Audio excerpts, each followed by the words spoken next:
और हमारे ये सनातनी भाइयों का जो रक्त बहा, ये सबसे बड़ा चिंता का विषय। इसके ऊपर ध्यान देने की आवश्यकता है सज्जनों।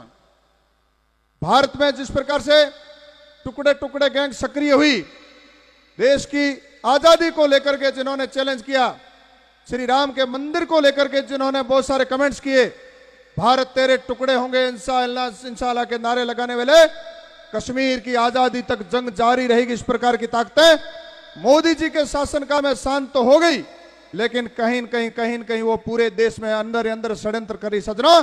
वो षड्यंत्र इस शिव में भी हो सकते हैं। आपको मैं आज भी चेताना चाहता हूं कि ये जो आसुरी शक्तियां, उनको शांत देकर के आप निश्चिंत ना हो जाएं कि देश में शांति हो गई है, मोदी जी के शासनकाल के कारण शांति हो गई है।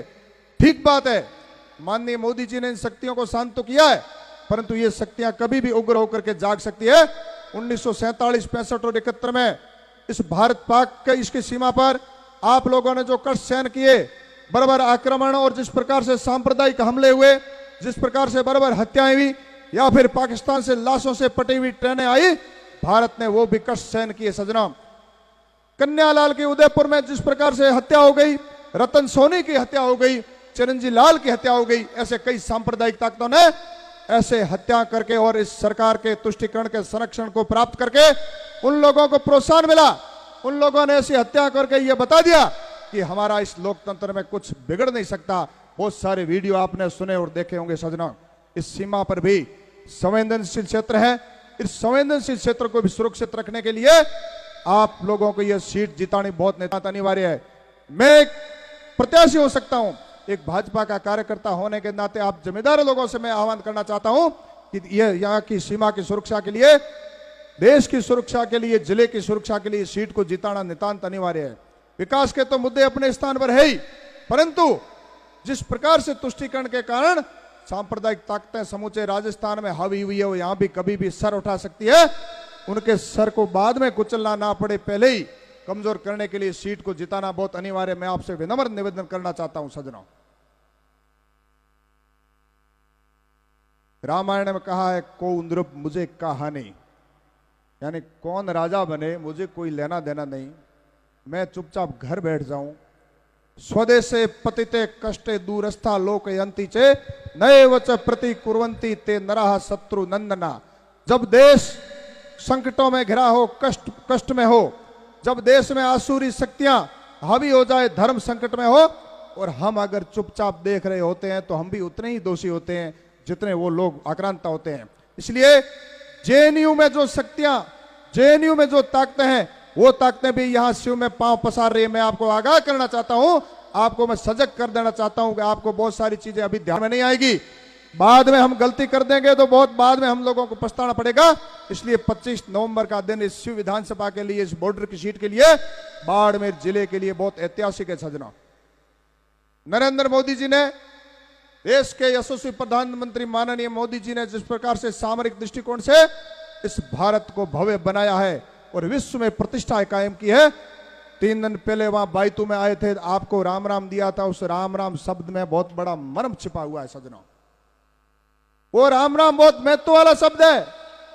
बाड़मेर में जय श्री राम के नारों को बुलंद करना है, जय श्री राम के नारों को बुलंद करना है।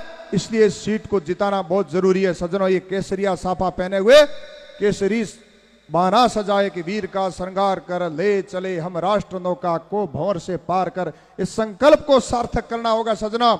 हमें मुखर होकर के लड़ना होगा। ये भी युद्ध ही है सजना।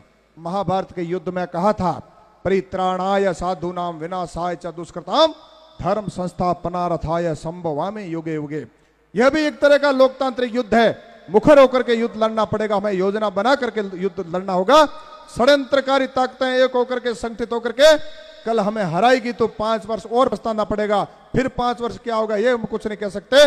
विगत 10-15 वर्षों से अनेक प्रकार से हम एक तरह से विपक्ष की भूमिका में जैसे कष्ट सहन कर रहे हैं, ये कष्ट लंबा सहन नहीं करना पड़े, इसलिए हमारे को ये सीट जीतनी बहुत अनिवार्य है सज्जनों। विकास का मामला, हर घर नल की योजना केंद्र सरकार ने चलाई। माननीय केंद्रीय जल शक्ति मंत्री गजेंद्र सिंह जी शेखावत प्रत्येक मंच पर यह कहते हैं कि 28,000 करोड़ रुपए केंद्र सरकार ने राज्य सरकार के खाते में जमा कराए, लेकिन गहलोत सरकार 5 वर्ष तक कुंडली मार के बैठी रही, 1 रुपया भी खर्च नहीं किया कि माननीय मोदी जी को क्रेडिट चली जाएगी। इस सीमा के क्षेत्र में जल का भारी संकट है। मैं आपसे निवेदन कर देना चाहता हूं कि जब पूरे टीवी चैनल सर्वे सट्टा बाजार कह रहे हैं कि 125 से ज्यादा सीटें राजस्थान में भाजपा की आएगी, भाजपा की सरकार बनने वाली है, निश्चित रूप से भाजपा की सरकार बनने वाली है, डबल इंजन की सरकार बनेगी भी। हर घर नल की योजना भी सार्थक होगी, प्रत्येक घर में टूटी में जल आने लग जाएगा। ये मैं आप सबके सामने स्पष्ट रूप से ये कह देना चाहता हूं, केंद्र सरकार की योजना फलीभूत होगी सजना। जगह जगह सड़कें टूटी पड़ी है, जर्जर अवस्था में है। विद्युत से हमारे किसान बेहाल है। कई बार हम लोगों ने भियाड़ में और या शिव में, रामसर में, गडरा में धरना प्रदर्शन ज्ञापन दिए। बिजली के लिए किसान करा रहे हैं। रबी की फसल में बिल्कुल बिजली नहीं आती, किसानों की फसल चौपट हो जाती है और घरों में भी बिजली नहीं आती। बार बार हमारे को लालटेन टॉर्च जलानी पड़ती है। ये बिजली का संकट भी भाजपा की सरकार अगर आ जाएगी, डबल इंजन की सरकार आएगी, आप लोगों का आशीर्वाद होगा, निश्चित रूप से इस संकट से भी मुक्ति पाएंगे सजना। यहां गड्रा के आसपास का जो डीएनपी क्षेत्र है, मूलभूत सुविधाओं से डीएनपी का क्षेत्र हम लोगों को वंचित करता है। सड़क, बिजली, पानी, चिकित्सा, शिक्षा और चाहे टावर हो, मोबाइल का, सब सुविधाओं से हमें वंचित रहना पड़ता है डीएनपी के कारण। निश्चित रूप से केंद्र सरकार ने इसका सरलीकरण किया, परंतु यहां की सरकार ने, यहां के नेताओं ने सरलीकरण नहीं करके हमें निरंतर वो प्रताड़ना दे रहे हैं, हम झेल रहे हैं। इसलिए सज्जनों, इसका भी निदान होना नितान अनिवार्य है। गोवंश अधिकाधिक मात्रा में पाया जाता है।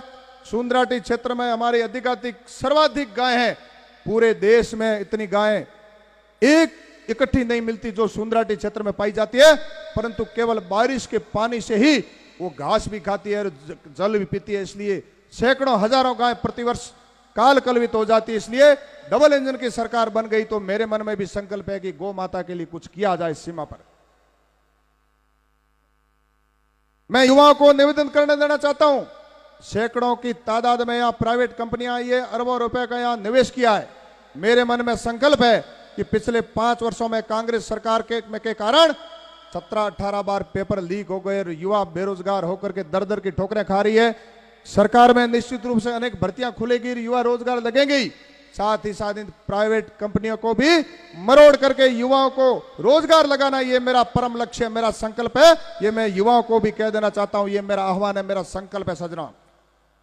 इसलिए मेरा निवेदन है, आप सबसे विनम्र निवेदन है और भावुक निवेदन है। सीमा सैकड़ों हजारों गाय प्रतिवर्ष काल कलवित हो जाती है। इसलिए डबल इंजन की सरकार बन गई तो मेरे मन में भी संकल्प है कि गौ माता के लिए कुछ किया जाए इस सीमा पर। मैं युवाओं को निवेदन करने देना चाहता हूं, सैकड़ों की तादाद में यहां प्राइवेट कंपनियां आई है, अरबों रुपए का यहां निवेश किया है।